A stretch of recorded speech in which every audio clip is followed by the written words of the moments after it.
Abah Rashid, orang tua kami, beliau bukan hanya sekedar sebagai orang tua. Beliau jadikan sebagai sahabat, teman diskusi yang asik gitu. Beliau sosok pragmatis. Pragmatis itu artinya kita beragama itu tentu harus bermanfaat. Ya, harus memberikan nilai manfaat bagi sesama kita. Sehingga Abah inisiatif sebenarnya ingin bagaimana supaya ada kapal-kapal yang bisa menerobos di tengah-tengah cuaca yang tidak mendukung untuk memberikan pertolongan kepada masyarakat-masyarakat ini. Kemudian beliau itu menyenangkan. Ya, kalau datang kunjungan ke pulau itu, anak-anak dikumpulin gitu. Anak-anak dikumpulkan, nyanyinya nyanyi yang gembira. Di sana saya masih ingat sekali itu. Oke. Nah, kemudian sambil bawa dengan permen, kasih anak-anak.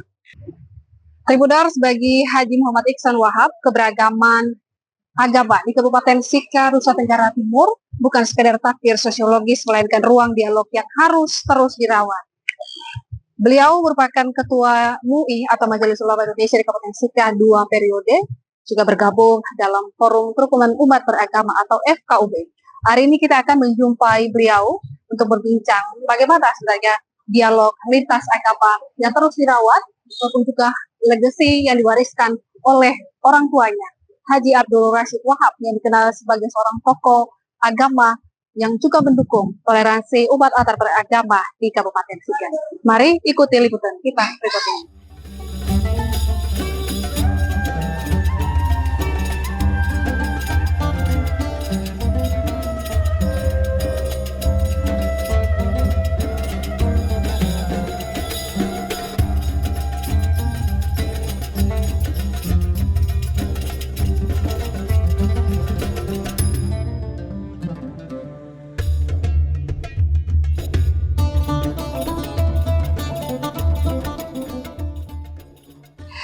Tribunars, saat ini kita sedang bersama dengan Bapak Haji Muhammad Iksan Wahab sebagai Ketua MUI atau Majelis Ulama Indonesia di Kabupaten Sika, dan beliau sudah menjabat kurang lebih selama 2 periode.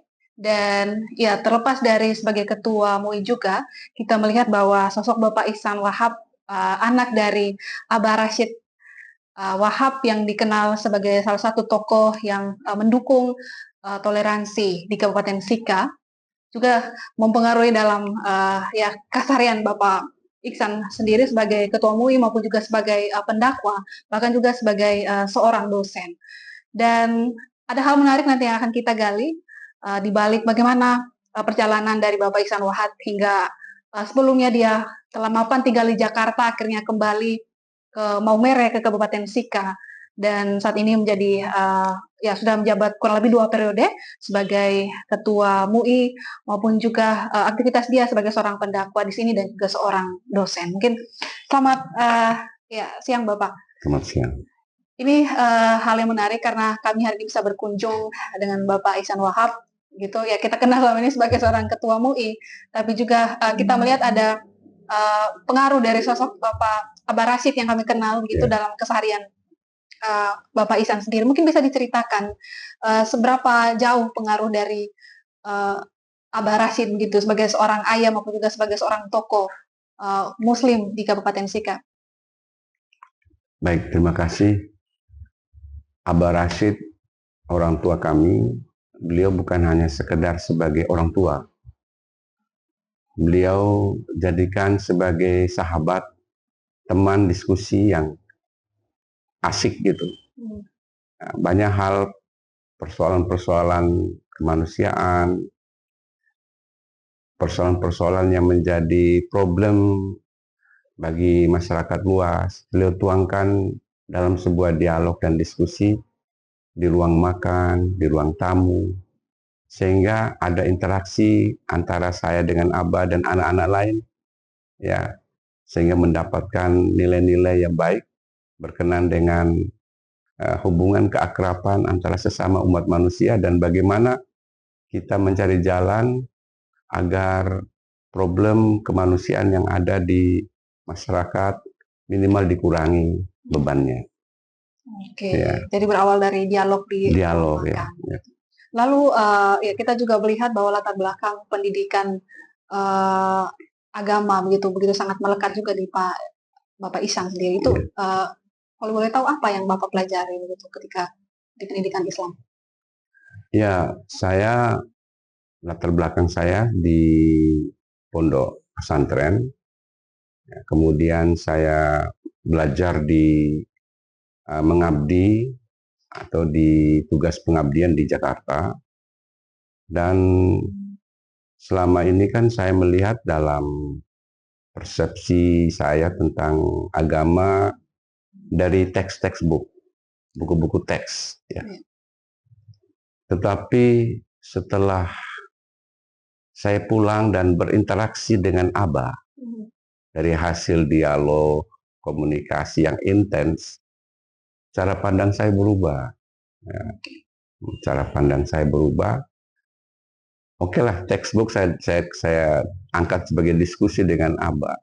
Tapi di situ ada teks-teks kehidupan yang perlu diketahui juga tentang bagaimana hidup bersama, berdampingan di tengah-tengah keberagaman ini. Itu yang saya dapat pelajaran yang luar biasa dari Abah. Ya, bukan hanya saya, memang dapat artinya kita ada teks-teks buku, ada apa, semua yang kita miliki dalam buku pesantren itu. Tapi ternyata setelah dialog, ngobrol-ngobrol, dan Abah sering antar saya juga jalan, saya nemanin Abah untuk komunikasi antar agama dalam FKUB. Ya, Abah sebagai wakil ketua dulu tuh.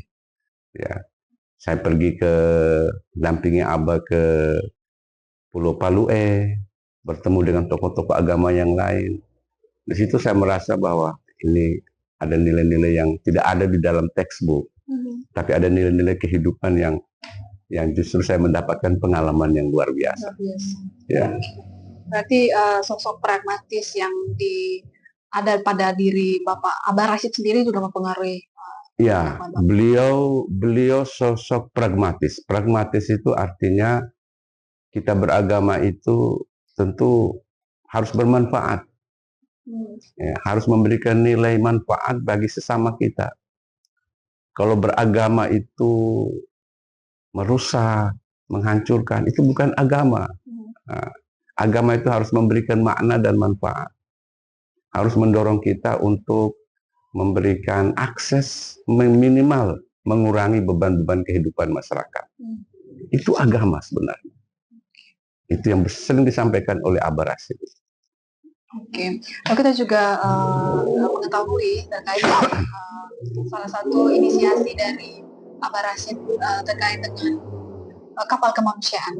Itu mungkin bisa diceritakan sejak kapan itu beliau inisiasi itu dan apakah sudah mulai berjalan? Ya, kapal kemanusiaan ini tujuannya adalah sebagai bentuk harapan dari Abah, karena banyak beliau sendiri merasakan ada saudara-saudara di pulau untuk mengakses kesehatan agak kesulitan karena di tengah-tengah cuaca yang kurang mendukung, sehingga karena tidak ada akses kesehatan yang memadai, ada banyak korban. Ya, banyak korban di antara mereka. Sehingga Abah inisiatif sebenarnya ingin bagaimana supaya ada kapal-kapal yang bisa menerobos di tengah-tengah cuaca yang tidak mendukung untuk memberikan pertolongan kepada masyarakat-masyarakat ini. Namun alhamdulillah kita bersyukur bahwa ada kapal kemanusiaan ini. Ya, minimal ini memberikan dorongan supaya akses kemanusiaan sudah terbuka untuk masyarakat yang memang sangat mengharapkan bantuan-bantuan kesehatan ini. Ya. Dan alhamdulillah sudah ada itu memberikannya, sudah dapat. Oke, lalu ya terkait dengan toleransi maupun tadi soal keberagaman, hidup dalam kebersamaan dalam keberagaman di sini yang yang diwariskan oleh Abah Rashid sendiri. Bagaimana dalam pelaksanaan Bapak sebagai seorang pendakwa begitu, terutama ketika berada di wilayah yang mayoritas umat Kristen gitu, tetapi kita melihat di sini semua tidak ada yang saling membeda-bedakan, semua satu sekalipun kita memiliki keyakinan yang berbeda. Ya, jadi kalau kita lihat, ini mungkin kita belajar historisnya. Ya. Historis dari nenek moyang dari Abah itu datang ke sini, itu mereka sudah memberikan peran-peran bersama untuk masyarakat, ya, bekerja sama dengan masyarakat lokal untuk membangun bersama. Ya, dulu itu ada nenek moyang di Geliting sudah lakukan kerjasama itu dalam menulis surat-surat dan sebagainya di Geliting. Ya, sudah terlihat, apalagi kawin-mawin. Ini nenek saya sendiri, nenek punya bapak namanya Tanapuang Rasido. Tanapuang Rasido itu juga punya adik, itu nikah dengan Raja Thomas. Ya, dengan Raja Thomas. Jadi artinya budaya kawin-mawin sudah terjadi. Ya, sehingga jalinan kerukunan ini, karena memang kita sudah dibangun bahwa kita walaupun beragam, kita berasal dari satu nenek moyang sama gitu. Jadi buat apa kita saling menjatuhkan, saling merendahkan? Karena kita berasal dari nenek moyang sama. Apa yang disebutkan saudara, itu saudara kita juga sama. Karena dari nenek moyang sama. Sehingga itu Abah sering sampaikan itu pada kami dalam dialog, ya, bersama-sama di ruang makan maupun di ruang tamu. Ya, begitu. Jadi sudah ada sejarah historisnya juga. Iya, sejarah historisnya. Lalu terkait dengan kemanusiaan ini sendiri gitu, kita melihat bahwa Abah Rashid sendiri sangat konsen terhadap kemanusiaan. Dia tidak membedakan agama, suku, budaya begitu.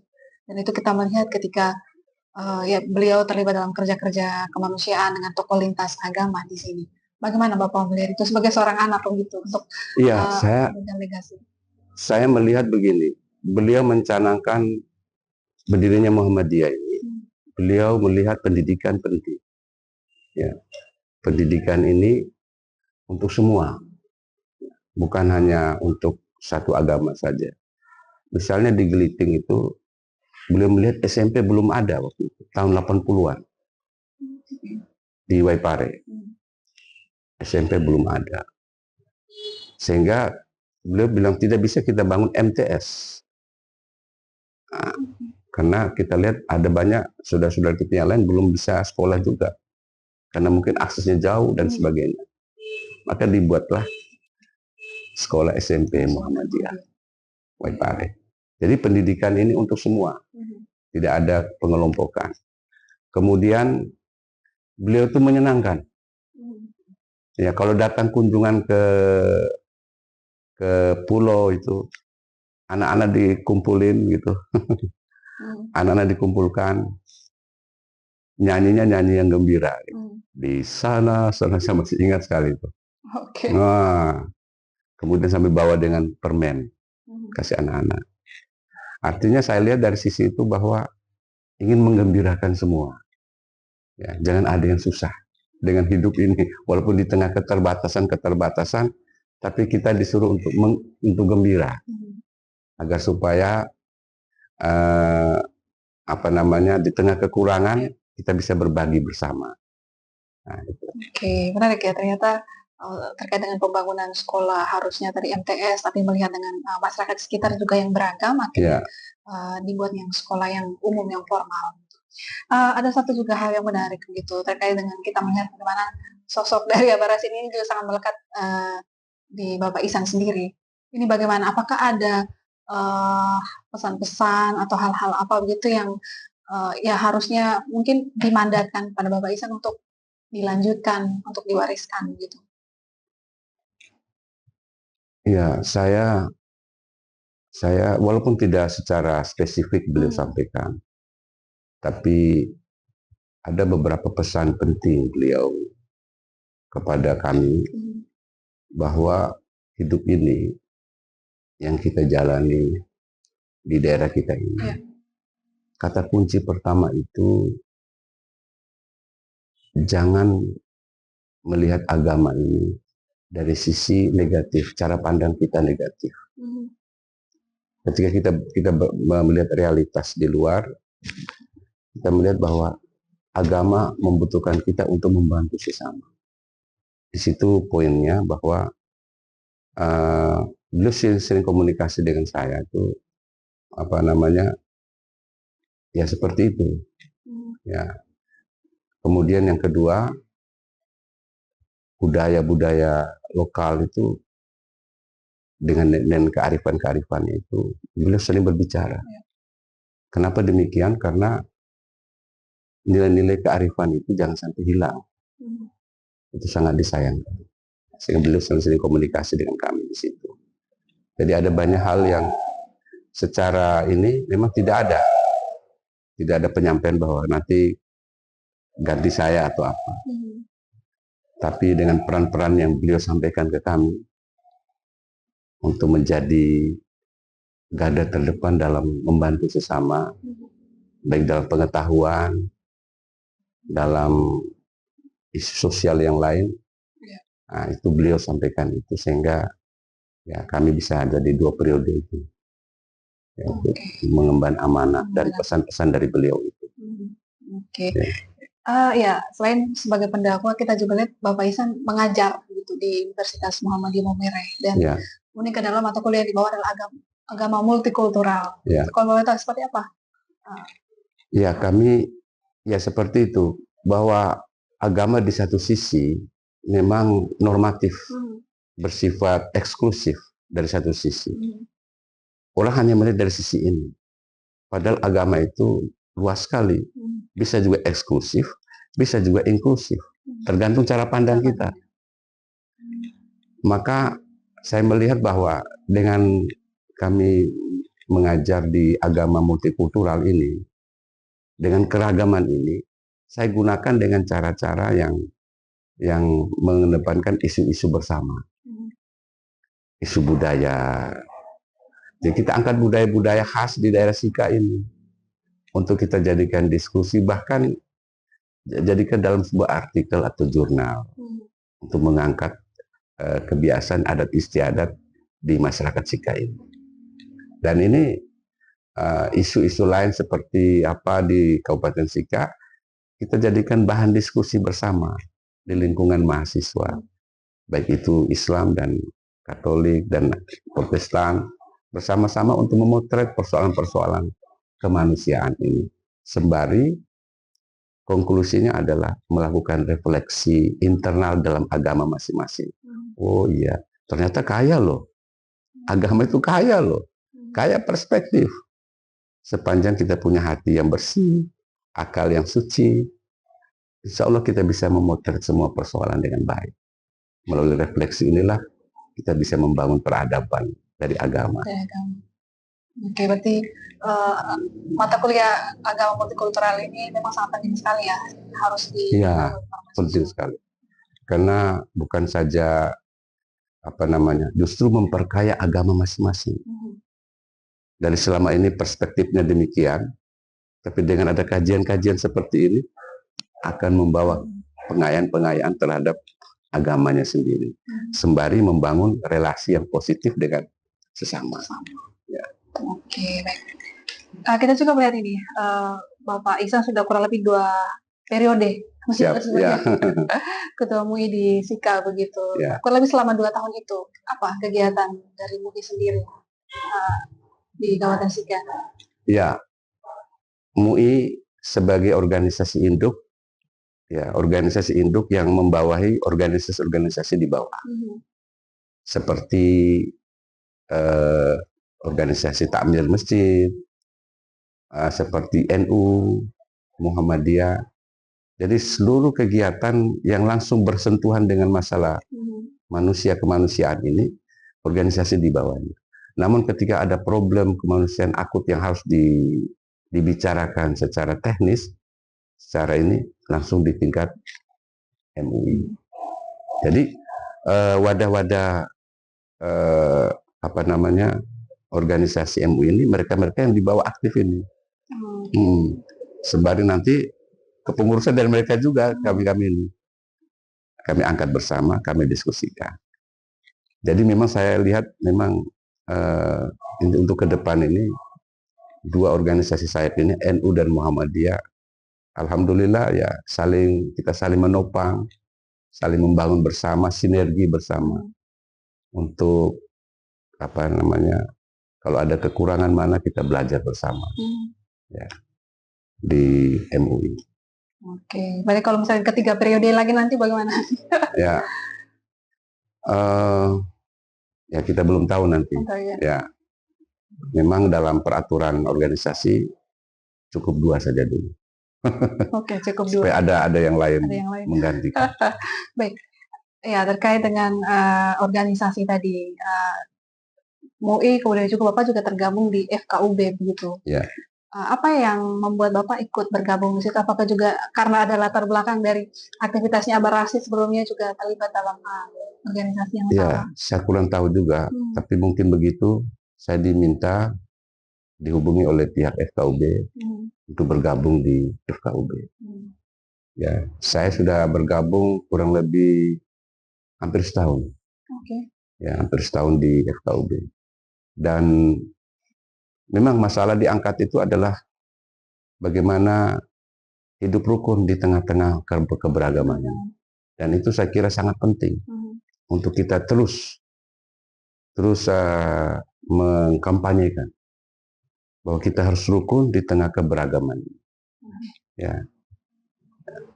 Jadi kemarin sasarnya adalah anak-anak tingkat SMP SMA, karena mereka adalah masa emas ini.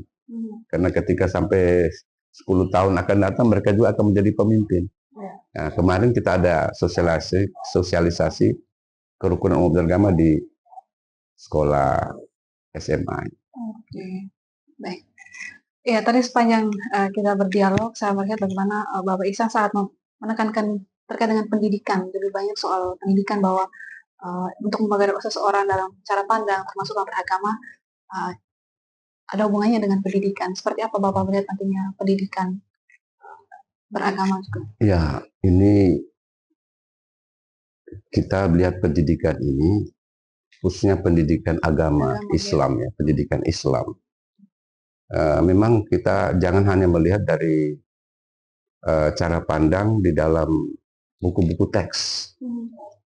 Ya, buku-buku teks penting, tetapi bagaimana kita coba kaitkan antara teks dan non-teks. Ya, non-teks itu ya masyarakat, keberagaman itu. Supaya kita jangan lari dari kenyataan. ya kan? Selama ini kan kita hanya teks. Dalil ini, perintah ini harus laksanakan. Dalil ini, perintah ini harus laksanakan gitu. Tetapi bagaimana dalil-dalil ini bisa disandingkan dengan masyarakat, kejadian atau pola hidup masyarakat, sehingga siswa itu bisa mengkorelasikan antara nilai-nilai yang hidup di masyarakat dengan teks-teks, entah teks Al-Quran, teks hadis, atau mungkin buku-buku pelajaran, sehingga tidak bisa lari dari kenyataan itu. Jadi saya kira ini penting, karena masalah-masalah anak-anak ketika besar nanti, mereka tidak mampu, tidak punya skill dalam menyelesaikan persoalan-persoalan yang mereka hadapi sendiri. Karena apa? Karena pola pendidikan itu yang hanya mengandung pada aspek kognitif saja. Afeksinya tidak ada, atau mungkin psikomotoriknya. Nah, sehingga itu saya kira perlu sekali, ya perlu sekali untuk supaya diberdayakan aspek-aspek afeksi dan psikomotoriknya. Nah, disinilah butuh seorang guru yang mampu meramu semuanya dengan nilai-nilai seperti tadi yang saya sampaikan. Dan itu ada pada deep learning yang sekarang sudah difokuskan oleh Pak Menteri Menteri yang baru. Menteri yang baru ya. Baik, ini mungkin yang bagian terakhir Bapak Ihsan. Seperti apa Bapak merefleksikan terkait dengan keberagaman dalam kebersamaan gitu, umat Muslim maupun juga umat Kristen atau umat agama lain di Kabupaten Sika. Lalu yang kedua adalah ada pesan mungkin untuk umat Muslim di sini ketika sudah memasuki hari bulan suci Ramadan gitu. Apa yang harus disiapkan? Di bulan suci Ramadan ini kita lihat pengertian Ramadan. Ramadan itu artinya dari kata Romado, artinya membakar. Ibarat terik panas matahari atau panas api yang membakar sesuatu. Maksud apa membakar ini? Yang dimaksud membakar ini adalah membakar ego kita, membakar ketidakjujuran kita, membakar hal-hal yang buruk dalam diri kita, sehingga yang ada di permukaan itu adalah nilai-nilai kebaikan bagi sesama. Nilai-nilai di dalam puasa itu adalah dibangun nilai personal. Nilai personal itu adalah dia taat kepada Allah, tetapi di satu sisi dia membangun relasi yang baik dengan yang lain. Dan itu sebenarnya pesan agama. Ya, pesan agama. Karena apa? Karena di dalam surat Al-Hujurat ayat 13 itu telah dicantumkan, wahai sekalian manusia, sesungguhnya kami ciptakan kamu berbangsa-bangsa dan bersuku-suku agar kamu saling kenal mengenal. Dan saling kenal mengenal ini sudah menjadi tradisi nenek moyang dulu. Tradisi barter. Ya, tradisi barter.